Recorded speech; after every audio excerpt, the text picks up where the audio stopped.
இன்னைக்குரிய techniques பத்தி இந்த வீடியோல பார்க்கலாம். இது டெக்னிக்ஸ் நம்பர் 2. ஃபர்ஸ்ட் Oppo பிராண்ட்ல இருந்து ஆரம்பிக்கலாம். Oppo தரப்புல இருந்து லான்ச் பண்ண Oppo Reno 10X Zoom மொபைலுக்கு ஃபைனலா பெரிஸ்கோப் லென்ஸ்லயும் வைட் ஆங்கிள் லென்ஸ்லயும் வீடியோ எடுக்கிறதுக்கு வந்து அப்டேட் கொடுக்க ஆரம்பிச்சிட்டாங்க. யாராவது 10X Zoom மொபைல் வச்சிருந்தீங்கன்னா செக் பண்ணி பாருங்க. அடுத்து Qualcomm தரப்புல இருந்து Snapdragon 865 Plusங்கிற ஒரு சிப்செட் வந்து லான்ச் பண்ணிருக்காங்க. இது 865 ஓட ஒரு 10% வந்து பெர்ஃபார்மன்ஸ் வந்து பெட்டரா இருக்கும்னு சொல்லியிருக்காங்க. அடுத்து MediaTek சிப்செட்டை பத்தி பார்க்கலாம். MediaTekல இருந்து Dimensity 1000 Plus 800 அப்படின்னு சொல்லி லான்ச் பண்ணிட்டு இருந்தாங்க. இப்போ வந்து 600ங்கிற ஒரு சிப்செட்ல வந்து ஒர்க் பண்ணிட்டு இருக்கதா தெரிய வந்திருக்கு. பாப்போம் இந்த மொபைல் எப்படி கொண்டு வராங்கன்னு. இது வந்து ஒரு 5G கேப்பபிலிட்டி ஒரு சிப்செட் தான். அடுத்து ஐபோனோட 12 சீரிஸான 12 Pro 12 Pro Maxோட ப்ரோட்டோடைப் டிவைஸ் வந்து ரிவீல் பண்ணியிருக்காங்க. அந்த போட்டோவை நீங்க ஸ்கிரீன்ல பார்க்க. அடுத்து ரெட்மியோட Redmi Note 9 மொபைல் வந்து கூடிய சீக்கிரம் வந்து இந்தியாவில் லான்ச் ஆகலாம்னு தெரிய வந்திருக்கு. இதோட டிஸ்பிளே பார்த்தீங்கன்னா 6.53 இன்ச்சில் ஒரு IPS LCD டிஸ்பிளே கொடுத்துருக்காங்க. இதில் இருக்க பஞ்ச் ஹோல் பார்த்தீங்கன்னா கார்னருக்கு எடுத்துகிட்டு போயிருக்காங்க. Redmi Note 9 Proல வந்து சென்டரில் கொடுத்துருந்தாங்க, அதில் வந்து கார்னரில் கொடுத்துருக்காங்க. இதுக்கு வந்து ப்ரொடெக்ஷனுக்கு பார்த்தீங்கன்னா கார்னிங்கோட Gorilla Glass 5 கொடுத்துருக்காங்க. பேக்கில் வந்து பிளாஸ்டிக்கில் தான் பெல்ட் பண்ணியிருக்காங்க. கேமரா பார்த்தீங்கன்னா இதில் வந்து ஒரு 48 மெகாபிக்சல் மெயின் கேமரா கொடுத்துருக்காங்க, ஒரு 8 மெகாபிக்சல் அல்ட்ரா வைட் கொடுத்துருக்காங்க, 2 மெகாபிக்சல் டெப்த்துக்கும் 2 மெகாபிக்சல் மேக்ரோக்கும் கொடுத்துருக்காங்க. ஃப்ரண்ட் கேமரா பார்த்தீங்கன்னா ஒரு 13 மெகாபிக்சல் கேமரா கொடுத்துருக்காங்க. இதில் பேட்டரி எவ்வளோ இருக்குன்னு கேட்டிங்கன்னா இதில் வந்து ஒரு 5020 mAh பேட்டரி கொடுத்துருக்காங்க. இதை சார்ஜ் பண்ணுறதுக்கு 18 வாட் சார்ஜர் வந்து பாக்ஸில் இன்க்ளூட் பண்ணுறாங்க. அடுத்து இதில் என்ன சிப்செட் யூஸ் பண்ணியிருக்காங்கன்னு பார்த்தீங்கன்னா MediaTek Helio G85ங்கிற ஒரு புது ப்ராசஸர் யூஸ் பண்ணியிருக்காங்க. இந்த மொபைல் கூட சீக்கிரம் இந்தியாவில் லான்ச் ஆகும்னு சொல்கிறாங்க. எப்போ லான்ச் ஆகும்னு பார்க்கலாம்.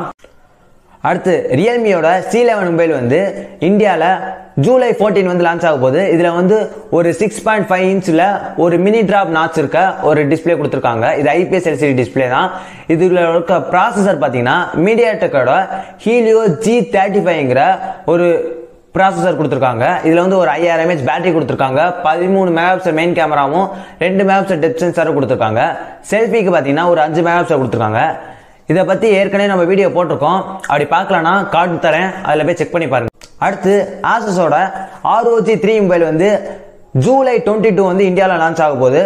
இதில் வந்து Snapdragon 865 Plus ப்ராசஸர் வந்து யூஸ் பண்ணியிருக்காங்க. அடுத்து லெனோவோட கேமிங் ஸ்மார்ட் போனான லேஜெண்ட் மொபைலை பற்றி பார்க்கலாம். இதில் வந்து 144 Hz ரெஃப்ரெஷ் ரேட் கொடுக்கறதுக்கு வந்து வாய்ப்பு இருக்குன்னு சொல்லியிருக்காங்க. இதில் யூஸ் பண்ணியிருக்க ரேமோட வேரியன்ட் பார்த்தீங்கன்னா LPDDR5 ரேம் யூஸ் பண்ணியிருக்காங்க. இது வந்து ஒரு 45 வாட் ஃபாஸ்ட் சார்ஜர் வந்து இது சப்போர்ட் பண்ணணும்னு சொல்லியிருக்காங்க. இதில் வந்து 2 போர்ட் கொடுத்துருக்காங்க. ROG 2 ஃபோன் மொபைல் மாதிரியே சைட்லேயும் நம்மளால சார்ஜ் பண்ணிக்க முடியும்னு சொல்கிறாங்க. சைட்லேயும் 45 வாட் ஃபாஸ்ட் சார்ஜர் வந்து நம்மளால யூஸ் பண்ண முடியும் அப்படின்னு சொல்லியிருக்காங்க. இதில் வந்து ஒரு in display finger print scanner கொடுத்துருக்காங்க. OLED டிஸ்பிளே யூஸ் பண்ணுறதா சொல்லிட்டு இருக்காங்க. இதில் வந்து ஒரு 64 மெகாபிக்சல் வந்து மெயின் கேமரா இருக்குன்னு சொல்லியிருக்காங்க. இந்த மொபைலோட ஆண்ட்ராய்டு பார்த்தீங்கன்னா 6,48,000க்கு மேலே ஸ்கோர் பண்ணியிருக்கு. இதோட ஆண்ட்ராய்டு ஸ்கோர் வந்து லீக் ஆயிருக்கு. அந்த இமேஜை வந்து ஸ்க்ரீனில் பாருங்க. அடுத்து சாம்சங் பற்றி பார்க்கலாம். ஆப்பிள் ஐஃபோன் மாதிரியே இனிமேல் நாங்களும் சார்ஜர் தர மாட்டோம் அப்படின்னு சொல்லி சாம்சங் தரப்புலேருந்து சொல்லப்பட்டதா சொல்லுது. இது ஒரு ரூமரா என்னன்னு சரியா தெரியல. பார்ப்போம் கொடுக்குறாங்களா இல்லையான்னு. சார்ஜர் கொடுக்காம எப்படி நம்ம மொபைலை சார்ஜ் போட போகிறோம் அப்படின்னு தெரியல. அடுத்து ஐக்கோட C11 மொபைல் வந்து சைனாவில் வந்து லான்ச் பண்ண போகிறாங்க. இதில் பார்த்தீங்கன்னா ஒரு 6.57 இன்ச்சில் ஒரு IPS LCD டிஸ்பிளே கொடுத்துருக்காங்க.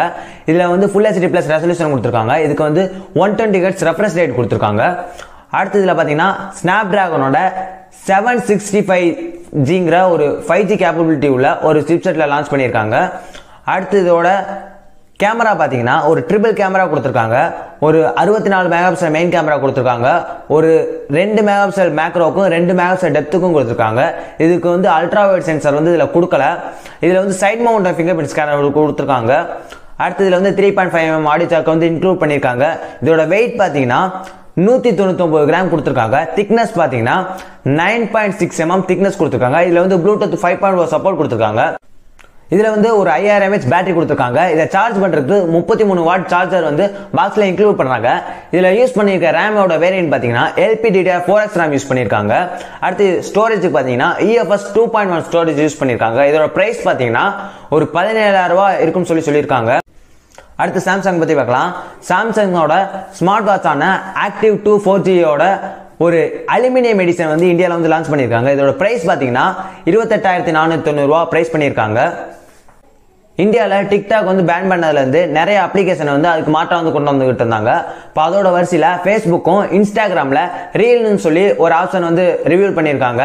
இதில் பார்த்தீங்கன்னா டிக்டாக் மாதிரியே 15 செகண்ட் ஒரு குறிப்பிட்ட அளவுக்கு நம்மளால வீடியோ எடுத்துக்க முடியும். அடுத்து டிசிஎல் பிராண்ட்லேருந்து 10+ அண்ட் 10SEங்கிற 2 மொபைல் வந்து லான்ச் பண்ணியிருக்காங்க. டிசிஎல் இந்த பிராண்டை நான் கேள்விப்பட்டதே அப்படின்னு நினச்சிங்கன்னா, டிசிஎல்ல வந்து இந்தியாவில் வந்து டிவி வந்து நிறைய லான்ச் பண்ணிட்டு இருக்காங்க. ஆனால் வந்து மொபைல் சீரிஸ் வந்து அவ்வளோக்கா லான்ச் பண்ணுறதே இல்லை.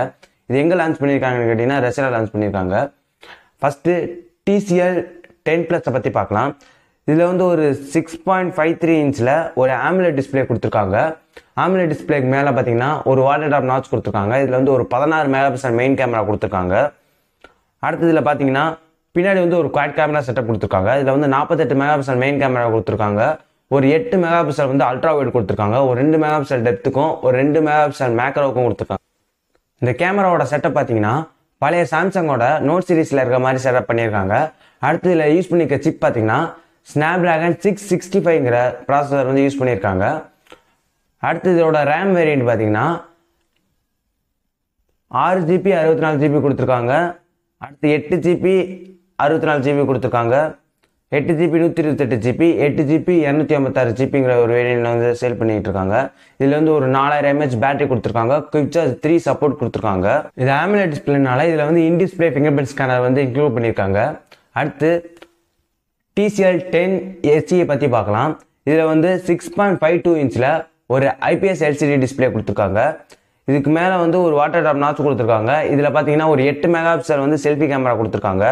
அதுக்கப்புறம் பின்னாடி பார்த்தீங்கன்னா ஒரு ட்ரிபிள் கேமரா கொடுத்துருக்காங்க. இதில் வந்து ஒரு 48 மெகாபிக்சல் மெயின் கேமரா கொடுத்துருக்காங்க. 5 மெகாபிக்சல் அல்ட்ரா வைட் கொடுத்துருக்காங்க. 2 மெகாபிக்சல் வந்து டெப்த்துக்கு கொடுத்துருக்காங்க.